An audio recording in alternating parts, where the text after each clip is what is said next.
all I do.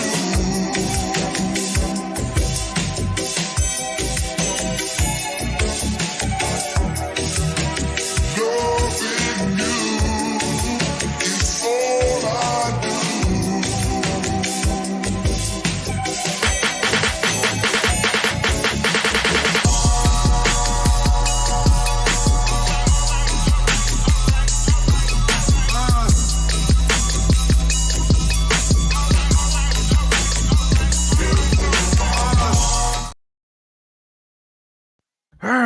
Welcome. It's man God of Dots back with another episode of the Audible.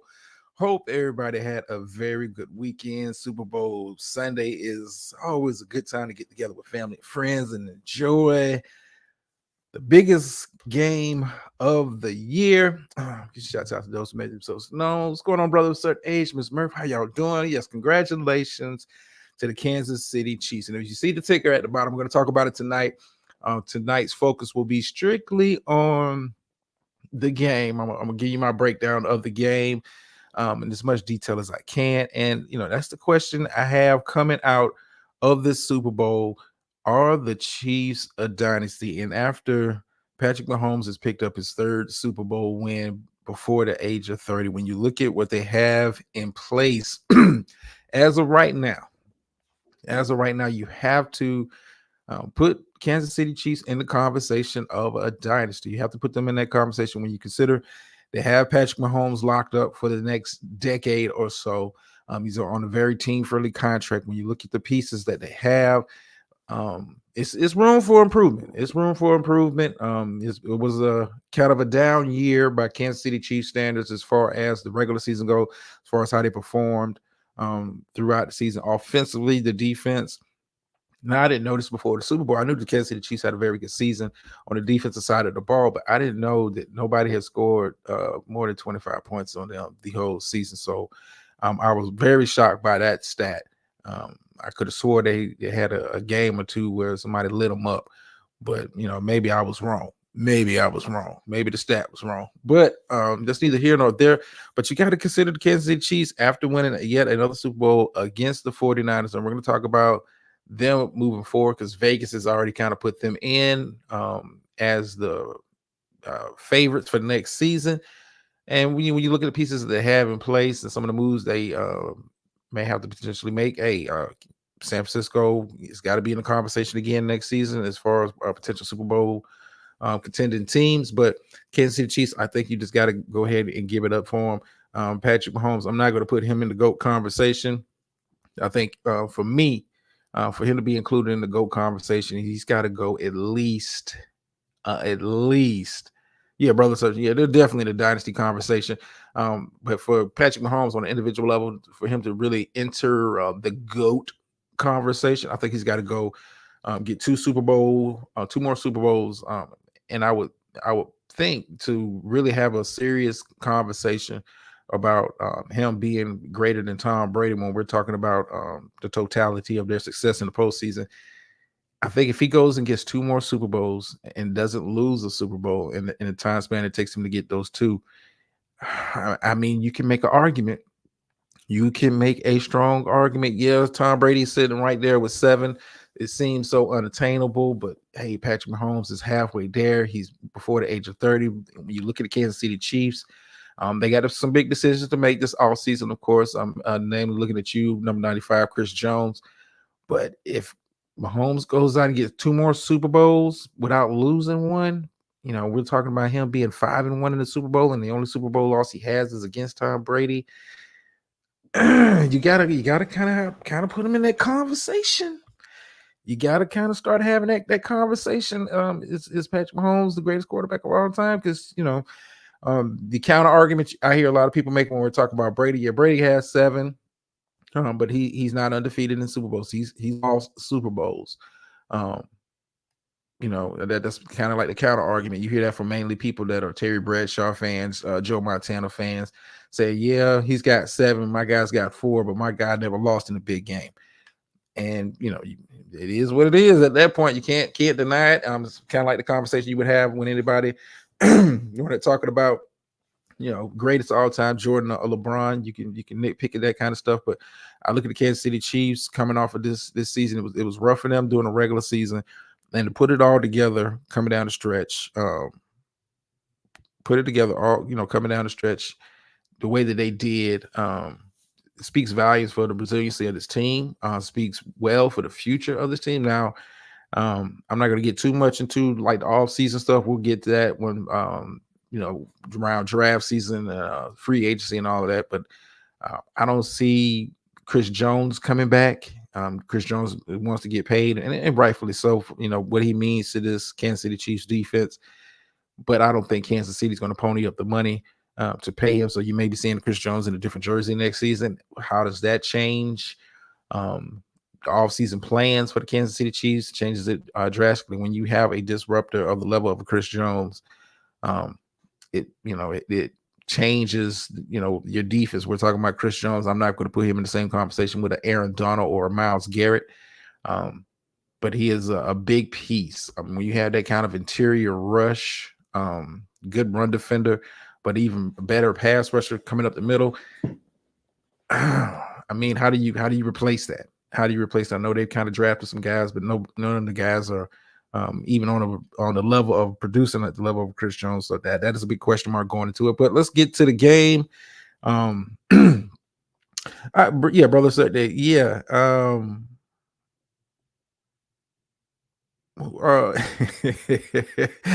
Yeah, Tom Brady lost 2 of them Super Bowls to Eli Manning and those Giants. You just had to kind of segue that in here. But let's get to the game. I would say this about the first half. I'm going to break it down by halves.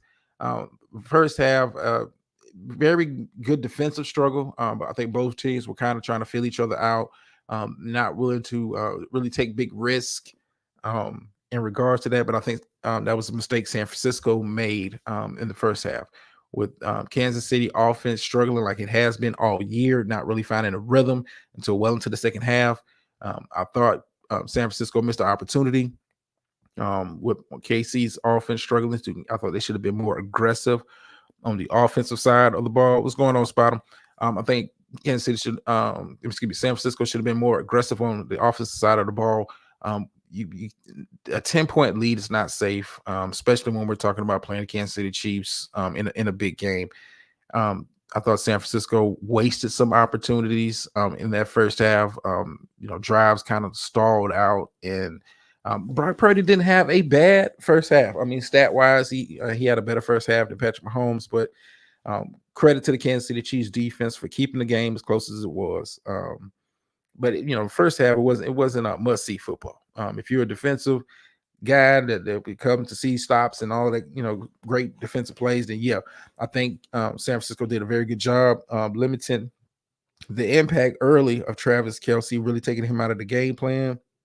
Credit that to the coverage of Fred Warner and with the help of the safeties over the top. But Fred Warner did a fantastic job covering Kelce in the first half. Like I said, San Francisco, I thought that was a wasted opportunity. When you have a team that's the offense is not clicking, your defense is going out there and playing big boy football. I think we're having a much different discussion today.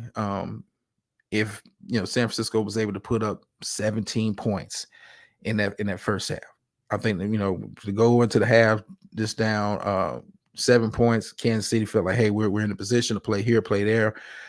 We're still in this game and we have an opportunity to take the lead. And that's what kind of happened in the second half. But I think the first half, San Francisco was a little too close to the vest. I get, it's the big game. You don't want to make mistakes, but, do what got you to the dance. Do what got you to the dance. And I don't think they did that enough in the first half. I think the first half was for me the really deciding half of this game. I felt, even though Kansas City was down, I felt Kansas City, in my opinion, and this is my opinion, watching the game, I thought Kansas City had the momentum because, like, hey, Kansas City offense has struggled all year. It may be new for some who hasn't been watching them all season, who hasn't been watching the football, watching the game tapes. Kansas City's offenses, when you compare it to years past, it wasn't as explosive as it was. The ground game wasn't as effective as it was in previous seasons. Travis Kelsey turned it on in the playoffs, but by his standards, it was kind of a down year. Same thing for Mahomes when you look at the stats. But I think San Francisco wasted the opportunity, and it came back to bite them. It came back to bite them because Kansas City kept it close. Um, took advantage of some costly San Francisco mistakes in the second half, and I knew once it went into overtime, and I thought San Francisco, in my opinion, San Francisco, you win the coin toss. I thought San Francisco, hey, give Kansas City the ball first. Your defense has been doing a pretty good job, but you know why not put more pressure on the Kansas City Chiefs? And I felt like whoever had the ball last was going to win the game. But I understand San Francisco, hey, you want to go out there, but your offense, had been kind of hit or miss in regards to they was putting together drives, but when it came down to putting touchdowns up on the board, you guys kind of struggled with that. I thought San Francisco in that overtime, I would have deferred. I would have deferred, put the pressure on Kansas City to go down and at least get a field goal. If not a touchdown, but then you know what you're working with. You know what you're working with. And I think Kansas City defense once again stood up in overtime as they did. Each and every time the Kansas City needed to step up on the defensive side of the ball, they did. Mainly, when you think about that last drive in regulation, San Francisco goes down in the red zone. If Chris Jones doesn't come unblocked, I think that's a San Francisco touchdown because it was two open receivers. But Brock Purdy, we talked about this in the preview show. Is Brock Purdy ready for the moment? Is Shanahan going to put him in a position to be successful? I think he did a pretty good job of that in the first half. I think he kind of struggled in the second half, and that's just this observation. I know somebody can probably pull up, he put up touchdowns, but I think Brock Purdy, he did what he could, considering the circumstances. But Kansas City defense have been doing that to teams all year, forcing teams to be uncomfortable, bringing a lot of pressure from different places, confusing quarterbacks. I think teams that were successful against Kansas City found a way to neutralize those blitzes. But Kansas City is Spagnuolo, man, is a hell of a defensive coordinator. To be dialing up the blitzes when he did, it confused Purdy. I think Purdy left some plays out there on the field. But overall, I mean, good game. A good game if you're a football fan. Good game. But I think you got to put Kansas City. Kansas City is strongly in that discussion for dynasty. I mean, the first team to repeat in over 20 years. Vegas got them as the number 2 going into next season. I'm not sure if I would put Kansas City at number 2. When you consider some of the potential losses they're going to have, and trying to re-sign guys, bring guys back. I think if you lose Chris Jones, Kansas City defense takes a step back. I truly believe that. I'm curious to see what Kansas City is going to do. Are they going to really try to fork over the money, which they didn't do this past all season? Chris Jones kind of held out, decided to play. And I think, what he's meant to this defense and meant to this organization, I would think, how you doing, Dr. Nick? I would think he would get the big contract, but that's not how the NFL works. That's not how the NFL works, especially for non-quarterback positions. It's just it's no we're going to give you the money because you've been loyal to the organization. Nah, it don't work like that. But overall, good Super Bowl, very good Super Bowl. I did pick Kansas City. I thought it was going to be close. I thought it was going to be kind of low scoring. For me, it was kind of low scoring for it to be 25-22 with the overtime included. I think that the game played out like I thought it would for large stretches of the game. I think Kansas City did. Give credit to Andy Reid for dialing up plays to get Travis Kelsey more involved in the offense to kind of get him away from the vulture that is Fred Warner, because Fred Warner did a fantastic job in the first half. But yeah, Kansas City, you give them breathing room like that, and I think that's what San Francisco did. I think when they look back on it, I know they want to talk about the plays in the fourth quarter, plays in overtime. They kind of left out there, but I think the first half was the downfall of the 49ers. I think the 49ers, if they'd have been up by 2 touchdowns and they'd have been up by 14 points, we might be having a totally different discussion today. But we're not. Um, I'm curious to see, NFL off season, guys are potentially moving. We got the draft coming up in April. Who's going to be looking like what, we'll get into that more further along in the year. But I can see both of these teams as currently constructed. I know they got some big decisions to make on either team, but I can see both of these teams being in the conversation next year for potential Super Bowl. I don't know if I got the 49ers as the favorite. I don't see how, unless Brock Purdy takes another step in his evolution, if he's capable of that. Is he able to add something to his game? Is he able to really take something from this? And it's on his really first full season starting. I think he did well. But I want to go to what Cam Newton said, during the season.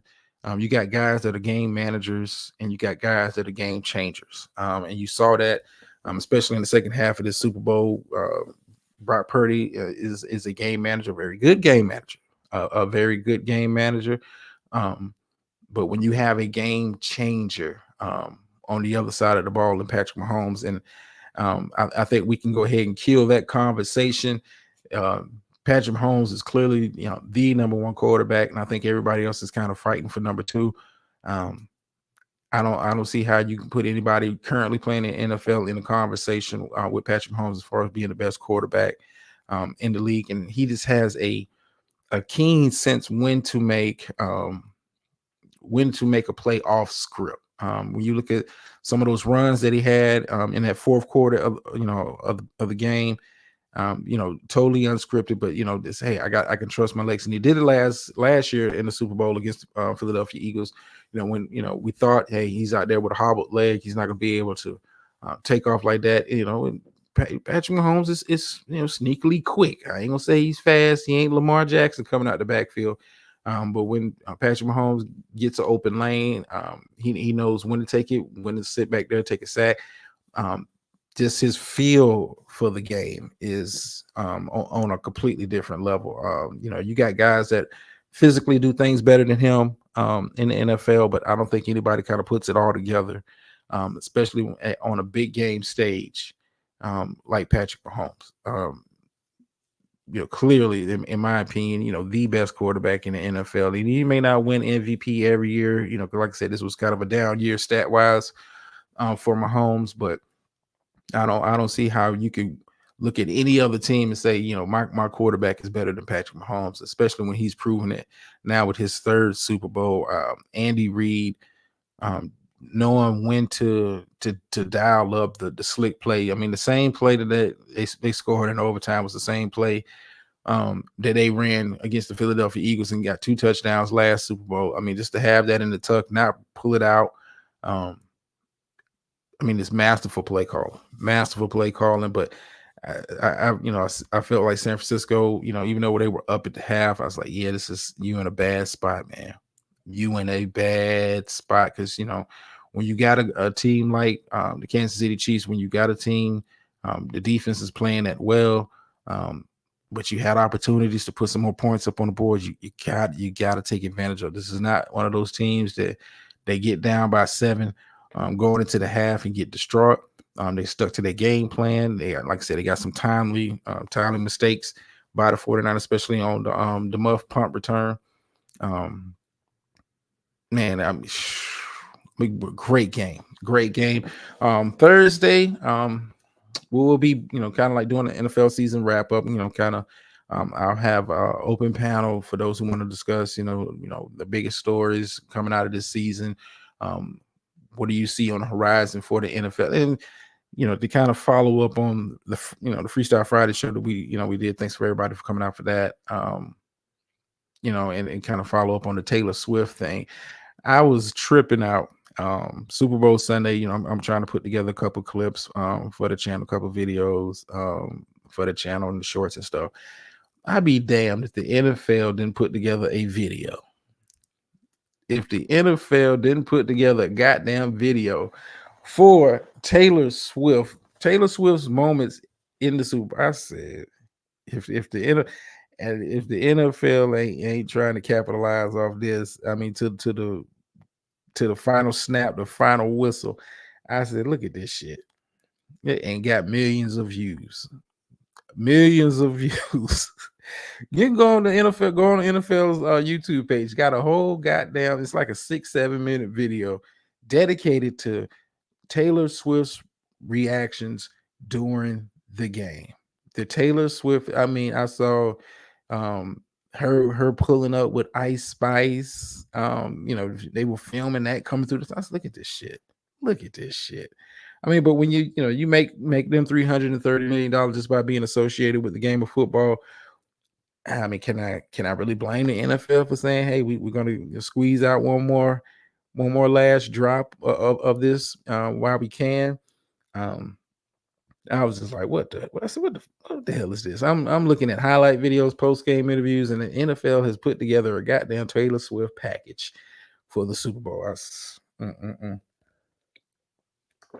So yeah, Thursday we'll be doing the NFL wrap up, wrapping up the season, and then we're moving on to basketball. Full focus on basketball. Trade deadline is passed. Not too many major moves going on as far as superstar players. It was some key moves, but we'll talk about that in a future show. Like I said, Thursday we're wrapping up the NFL season.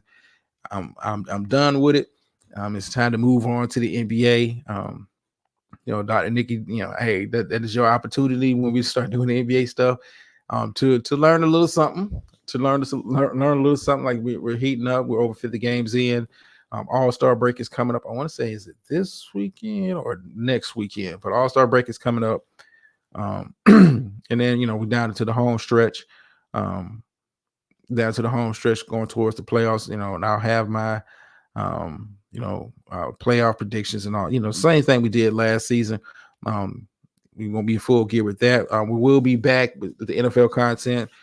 Closer we get to the draft and when free agency starts, we will be having shows talking about some of the moves or non-moves being made by teams. I expect this NFL draft process, this especially when we're talking about the number one pick in the draft. What does Chicago do?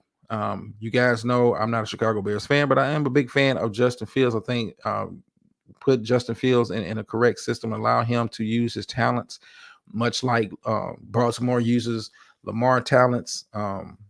You have him in a system like that where he doesn't have to overthink and he's not forced to be a player that he is not right now. I think you can be successful with Justin Fields. I mean, they almost made the playoffs despite all that, but they got a very interesting decision to make in regards to the number one pick. I'm not sure.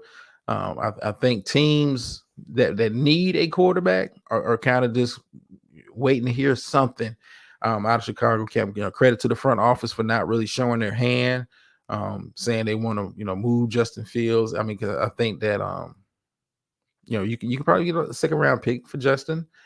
But it might be a team desperate enough that doesn't really know what's going on, and they might be able to fleece the team for that overall number one pick. Maybe able to get some future number one picks, kind of like what Houston did with Cleveland. This kind of keep a tight lip on what you want to do, and as far as the moves you want to make, and what you expect in compensation. I watched Caleb Williams at USC. He's presumed number one pick. I mean, he looks like a good quarterback, but it's college. And when you taking a guy number one, you take a quarterback in the first round anyway. You're looking for that guy to be your signal caller for years to come. I'm not sure, based off, I think Caleb Williams had a down season. How big is the talent gap between him and number one rated quarterback coming into this draft, Drake May? I think Chicago. I know a lot of people are saying Caleb Williams is the guy. He's transcended, and all of the mock drafts have Caleb Williams going one, but all the mock drafts have Drake May going two. And I've seen some, not many, but I've seen some that have Drake May being the number one rated quarterback. So I think Chicago's got a very interesting decision to make. I think the draft, once you get the situation resolved with the number one pick, is really interesting draft. Um, when you look at where teams are slotted currently, who may move up, who may move down. You got New England Patriots who are sitting there at number three. Um, they're kind of in a wait and see. I'm not sure if they're going to go quarterback. They may go best player available, who I think, um, best player, in coming out this draft has got to be Marvin Harrison Jr., wide receiver out of Ohio State, in my opinion, is the best player. But what does New England do? Do they reach for a Jaden Daniels, Heisman Trophy winning quarterback from LSU? They're number three. I'm not sure.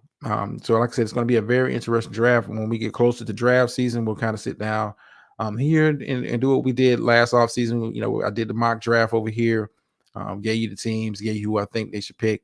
But I think it's going to be, once the NFL offseason is, once free agency started, it's always a trip because, guys getting paid, guys,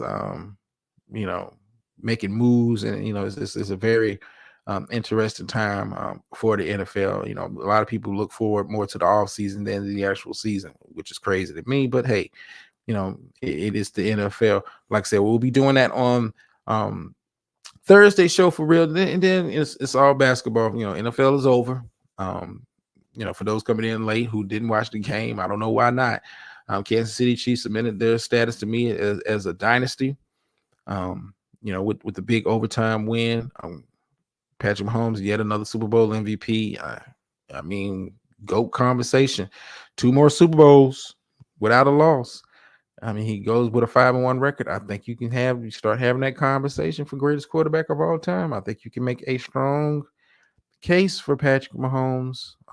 Because his only loss is against Brady, but Brady has lost twice against Eli Manning. Brady lost against Nick Foles. I mean, these guys are not, with the exception of maybe Eli sneaking into the Hall of Fame. These guys are not world beater quarterbacks. I'm just saying.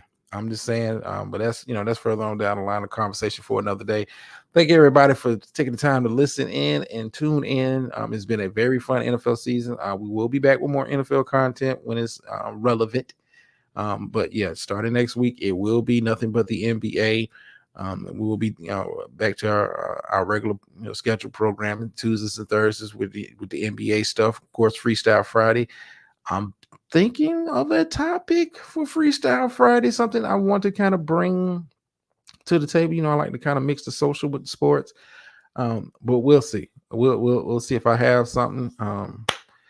But yeah, as always, like, share, subscribe, leave a comment, and all the good stuff. Let me get my behind up out of here. It has been fun. I've had a long day. It's been a long weekend, a lot of football coverage and all that kind. I've been in, other people's chat rooms in this sphere, networking and that kind of stuff. For those who, like, one of my favorite, YouTubers for this space in particular, y'all need to go check her out. It's called Bitches Love Sports.